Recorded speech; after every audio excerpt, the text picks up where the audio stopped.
it's Bree, and I have a story for you.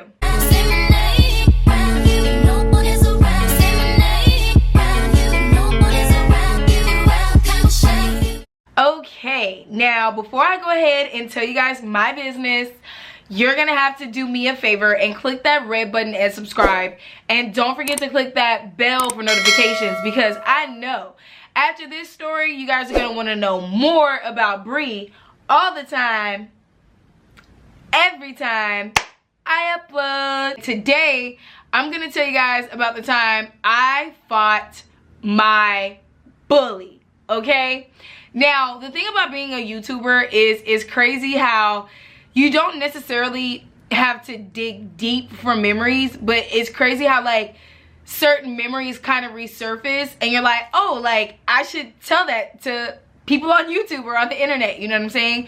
So this story time was a story time that honestly never crossed my mind. I honestly never think about this situation. I never think about this day because it was so long ago, but it came across my mind and I was like, oh my god, that'll be a really good story time. So here I am in front of the ring light, ready to tell you guys my business. So this story time takes place what feels like 100 years ago when I was in middle school. And when I was in middle school, that was like one of the worst years of my life. Like, I was depressed. I wasn't even diagnosed with depression. I just knew that something was wrong with me. I just knew that I was constantly miserable. And I got picked on. I was like, literally, I was a bully and I was a target of a lot of bullying. And it was kind of crazy because you know how they say like, don't dish out what you can't take? I was dishing out stuff that I couldn't take. And it wasn't even a learning experience for me. I don't even feel like I don't feel like I learned anything, but I do feel like it built character. So I guess that's what I took from middle school, but just know that those were horrible times in my life. So the bully that I got in a fight with, let's just call her Geneva. Okay, so this girl, it was like I got bullied and I was popular, but it was, how do I explain it? Because I've always been like this in school, where it was like I would hang out with popular people and I would be popular and everybody would acknowledge me as a popular person, but within the popular circles, I always got bullied. Okay, so this girl Geneva was kind of similar to me in that sense, except she was grosser than me. Like, her appearance wise, like she just looked like gross, like compared to me. Like, I wasn't the best, you know what I'm saying? I looked pretty hand-me-down, Raggedy Ann myself, but this girl, she tried to pretend like she was fleeky, like she was Beyonce, like she was Kelly Rowland or something like that. Like, she still tried to maintain this image. She would wear like, you know, sunglasses from the gas station, literally like those sunglasses that they sell at the gas station. She was very like gas station chic. She could have been cool if she just didn't have opinions on certain things that weren't her place to have opinions. And I feel like that's a nice way of saying that she wasn't the best looking girl, so she made it worse by being outspoken, overly dramatic, and just trying to fit herself in situations where nobody wanted her in the first place. You know what I'm saying?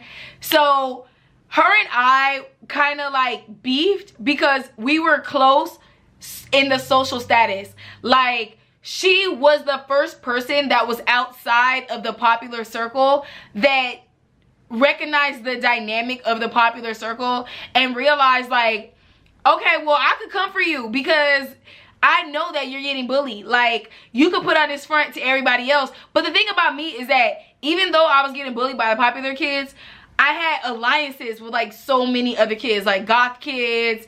Like, I was cool with everybody. So it kind of like, even if other groups of kids saw that I was getting bullied by the popular circle, it didn't matter because I was cool with everybody. Like, if a popular kid bullied this kid, I would speak up for that kid. So it kind of like balanced it out. But this girl wanted to challenge that hierarchy. For instance, the popular kids would use her, if that makes sense. Like, Like, say, you know how like in middle school we play these really weird, unnecessary, emotionally traumatic ass games where we call somebody on three-way. Well, that's what they did when I was a little kid. Like, call you on three-way and the other person's on mute and this and that. But the thing is, I grew up in like a really strict household, so you couldn't catch me on the phone too long to catch me in a three-way conversation because my family did not play that. I wasn't just gonna be on the phone all day, you know what I'm saying? So they would kind of like use this girl as a filler because my family was strict, so I could only do so much in school and she could do a little bit more. So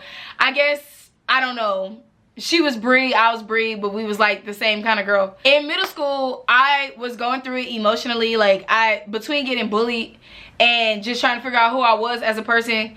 And then I was being verbally abused at home. Like at home, I was going through it. I was not a happy camper at home.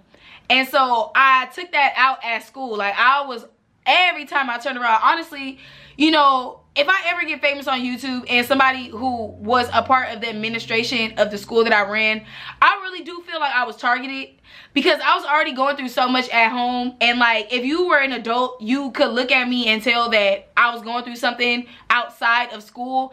And I feel like the people that was in charge of us as students, they kind of like made it worse for me at school, honestly. Like, for instance, my middle school had like cameras in it, and like the vice president or the dean, you know, I went to a charter school, so our school was set up different than how like regular middle schools was set up. Like I just said, there was cameras in the classroom, so it would be like I would be standing up in class being loud, being obnoxious, and the vice principal would specifically turn on the camera for whatever class I was in and call me out on the intercom and literally humiliate me. Like, and now that I'm an adult, I know that there's a way that you can handle that without being petty. And now that I'm an adult, I know that I was kind of targeted and bullied by the school administration. So that's just giving you guys a backdrop on what my middle school life was like. So making a long story short, I was getting in so much trouble that the next level of humiliation that the school could think of was to call my retired grandmother, because I lived with my grandmother at the time, and have her sit in class with me. And I feel like when you in middle school and when you're in high school, you have that one class where you know you can just cut up. Like, you know that like when you go to that class, you're not doing any work, your friends are not doing any work. And I had a math class that was like that because we had a lot of foreign teachers, so it was easy for us to like bully the teachers and not do any work because we didn't understand what they were saying anyway. So it was like, I don't care, you know what I'm saying? So I used to cut up in that math class, and my grandma was retired, like I said, and one day they called her and she was like, I got time. So my grandma went up to my school and she sat with me in class. And I'm not gonna talk about, look, all I'm gonna say is that my grandma is a very, like, my grandma needs to win an Oscar. That's all I'm gonna say. That's all I'm gonna say about her. If you guys can't correlate what kind of person she is off me saying that she needs to win an Oscar, you need to know that my grandma is extra dramatic, unnecessarily. Like, honestly, I feel like when they called my grandma and told my grandma that I was acting up and she needs to sit in class, she probably saw that as her starring role, her big debut. Finally, I can humiliate my grandchild in front of a grand audience. Because the event that set off me fighting my bully, Geneva, was my grandma was in class with me, and Geneva had the same math class that I used to get in trouble in constantly, that my grandma ultimately had to sit in class with me. I distinctly remember that I was on my best behavior. Obviously, my grandma's in the room. I'm not going to act like the same way I would act on a regular day. So I was on my best behavior, and I remember it was time to take notes. No, I didn't understand what we were doing because I didn't understand my teacher, and I honestly did not care about math. I still don't care about math. So I remember I leaned over and asked somebody, like, my seat is right here, and I literally turned this way and asked somebody that was like right here to let me borrow a pen and paper or something like that. Something so simple like that. Like, oh, do you have a pen? Oh, do you have an extra piece of paper? Or something like that. Tell me why my elderly grandmother jumped out of her seat and she was like in my face, and she was like, I know you're not talking. Like she started going off on me in the middle of the teacher's lecture. And honestly, I just feel like the universe was out to get me at this time in my life. This was like a really just bad time in my life, you guys. And my grandma starts going off on me, and I could tell even my math teacher was a little entertained because it was just so extra. It was like Mama D on Love and Hip Hop. If you guys watch Love and Hip Hop, my grandma was just in my face screaming and hollering over me asking somebody for utilities for me to take notes. And obviously I live with this old lady, so I'm used to her going off on me. So I was just kind of like I just shut up, you know. So obviously me being popular, it got around the school that my grandma was at the school. You know what I'm saying? And I feel like I was the first person that they did that experiment on, where it was like, oh, we're gonna have a parent sit in a classroom. And so the whole school knew that my grandma was there. And that was pretty much the incident. I go back to school the next day. Most people was over it, like, you know. But this girl, Geneva, she like, okay, for her to be on the same level as me, if not worse, she was like really obsessed with bringing that up and trying to humiliate me. Like she really didn't understand the social hierarchy. Like, girl, I could get embarrassed 100 times. I'm still gonna be more popular than you. My grandma could come up here every single day. I'm still like, you'll never be me. She just did not understand that. So we go to the math class that my grandma sat in. And mind you, this was like the first class in the morning. So this was like 8 o'clock in the morning. And this girl was just in the back, like, quoting my grandma, like, saying stuff that my grandma had said. The night before, she was, like, just on the internet, just being shady. I could hear her in the back of the class just making fun of me, making fun of me. And she was with this particular group of popular girls that didn't like me at the time. So they was kind of, like, using her to get under my skin because they knew that they was going to end up being friends with me again regardless. So it was like, okay, let's let this girl do our dirty work. So I fully am like acknowledgeable of what's going on and how this girl's being used to like tear me down. And so I'm starting to get angrier and angrier and angrier because I'm like, okay, my grandma came and sat in class with me. That's none of, like, even in middle school I understood that it was none of her business. And when my grandma was in class, she didn't say nothing. So I don't understand why like the next day or the next 2 days she feels like she has some kind of position to say anything, because when she was here, it was quiet. You know what I'm saying? So I honestly don't remember what she said. Oh, you know what? I turned around, I was like, can you like be quiet? Like, I just started the roasting session. I turned around, I started going into her like clumpy, uneven, unlaid ass edges. I'm like going in, and she said something to me, something about, oh yeah, like she brought up something about my home life, something about like my grandma abusing me or humiliating me, and there was some truth to it. We were going back and forth, back and forth, back and forth. And I do know this about me back then. Back in middle school, I will fight you. Like today, I will probably get beat up today. Like I have stories of like recently where I get beat up, and it's because I'm a different girl. Like I don't see the point in fighting, so I'm not going to fight. But in middle school, oh honey, like you only got a little bit of words out of me before I'm jumping over the table. And I went back and forth with this girl Geneva, and she said something to me, and I got out of my chair and I literally slid across the table, and I was on the table, and I like launched onto this girl. Okay, like it was literally like that scene in Mean Girls. Like I just pounced onto this girl, and I was just like pop, pop, pop. Like I started beating her out of her seat. Like she literally fell backwards, and like when she fell backwards, I jumped off the table on top of her. It was like pop, pop, pop, because honestly, I just had enough. Like I beat her like she was my grandma. I beat her like she was the girls that was using her, because you guys gotta understand, like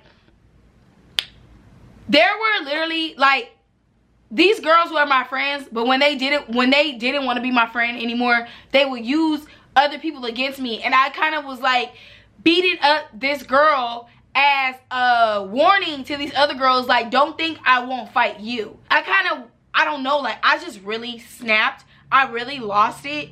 And everybody that I was mad at, I took it out on this girl's face. And I just feel like that is a really crazy story, because even though I beat her up, everybody was talking about it. Like, literally everybody was talking about it for weeks to come, because like I said in the beginning of the story, this girl did not know her place. Like, you already rusty crusty. Like, we're literally referring to you as a roach, literally. And you think that you could bully me, girl? Like, I just had to beat her up one time so she could stay in her place and she could stay in her lane. And you know what? Even though everybody was talking about it and everybody know that she got beat up, and it was the way that I did it. Like, it was just so Bad Girls Club. Like, I literally flew over the table. Like, I would never do that today. Like, I would have to have a serious amount of drinks in me to get that worked up, to fly across any kind of surface to beat somebody up. But she was worth it that day. And what's crazy about this story is that even though everybody was talking about it for a whole week, I mean, it was literally the talk of the town for the whole week, this girl didn't shut up. Like, when I get beat up, the few times that I have been beat up, I don't talk about that girl no more. I'm like, oh, I got beat up. Let me not, I'm never gonna speak on her again, because I don't want those hands again. But this girl, she acted like she didn't even get beat up, or like she didn't get beat up. Like I'm not gonna lie, we was cool for a little bit, but then she just went back to that same behavior. And I just, every 2 months, I have to be like, don't make me do it again. Like, every 2 months, I would have to be like, do you need to fight again? Do you need to fight again? I don't believe in rematches. I try to beat you up that one time to where you don't ever want to rematch. But there were a few times where I have to be like, do you need it? Do you need it again? Okay? And that's the story of how I fought my bully. And in case I wasn't clear on how she was a bully, this girl, she just never stayed in her lane. She was always in other people's business. And when the opportunity came up for her to be used to tear me down, she took that opportunity. Like, if there was an opportunity for her to destroy me or to make me feel bad about myself so people could see more value in her as a person socially, she would do it. And that's why she was a bully, because she was like a recurring nuisance in my life. But if you guys like this video, go ahead and turn that thumbs up below. Support your girl. Get those fingers moving in the comments below and let me know what you guys feel about bullying, and if you guys want to hear more fighting stories from Bree. Because look, when I thought about this story time, I started to think about other times where I got into fights, and I think that will be quite entertaining for you guys. So let me know in those comments below. But with that being said, I hope you guys enjoyed this video.